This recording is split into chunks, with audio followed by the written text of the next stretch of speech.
Do you know that in this minute, you are surrounded by thousands of bacteria that you cannot see? And some of these bacteria are essential to life, and life would have not existed without them. Bacteria were the first life forms to exist on Earth, even before dinosaurs. Bacteria belong to a group called prokaryotes. As we have mentioned before, living organisms could be divided into prokaryotes, which lack a nucleus, and eukaryotes, which have a nucleus. In this video, we will focus on prokaryotes. Prokaryotes include bacteria and archaea. Archaea are the ancient bacteria.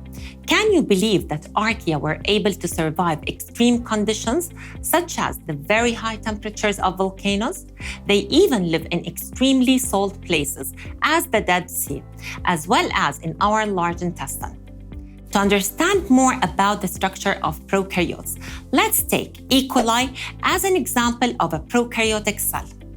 The structures that are found in most prokaryotic cells, such as E. coli, include cell wall, which protects the cell from the outside environment, maintains its shape, and prevents it from bursting. The cell wall in prokaryotes is made of a type of polysaccharide called peptidoglycan. Don't worry about polysaccharides now, as we will discuss them in detail in the coming lessons. Plasma membrane, which is a selectively permeable membrane, controls the substances moving into the cell and out of the cell. Selectively permeable means that it allows some materials to pass in and out of the cell. Cytoplasm, which is a gel-like substance, contains many enzymes inside. These enzymes catalyze the chemical reactions that take place inside the cell.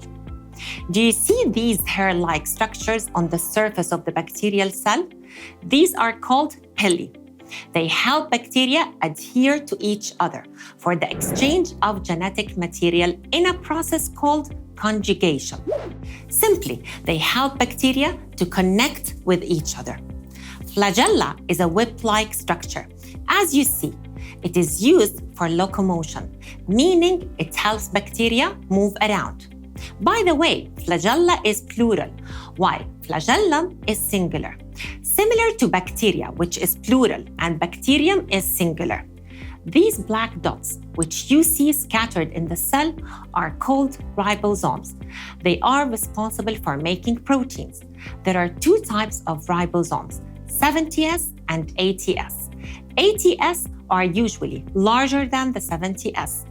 All prokaryotes have 70S ribosomes, while eukaryotes contain larger 80S ribosomes.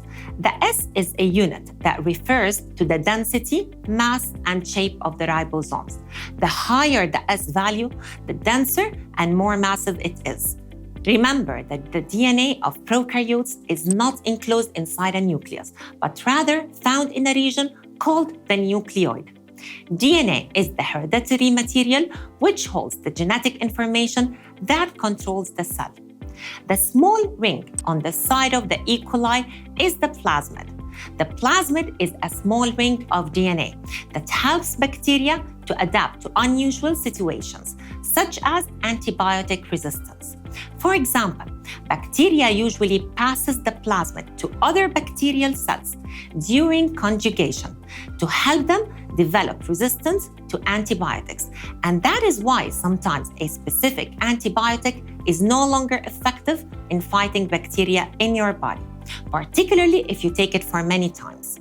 We can conclude that all prokaryotic cells lack a nucleus and membrane-bound organelles, or organelles that are surrounded by membranes, which we will explain later when we discuss eukaryotes. What if we see an electron micrograph of E. coli? Would we be able to identify its structures? These black dots within the cytoplasm are the ribosomes. The hair-like structures which you see on the surface of the cell are the pili. In some micrographs, some structures might not be visible, such as the plasmid. Most E. coli are harmless, but some may cause food poisoning. By now, we know about E. coli and their structure. In the coming lesson, we will learn about eukaryotes and how they differ from prokaryotes.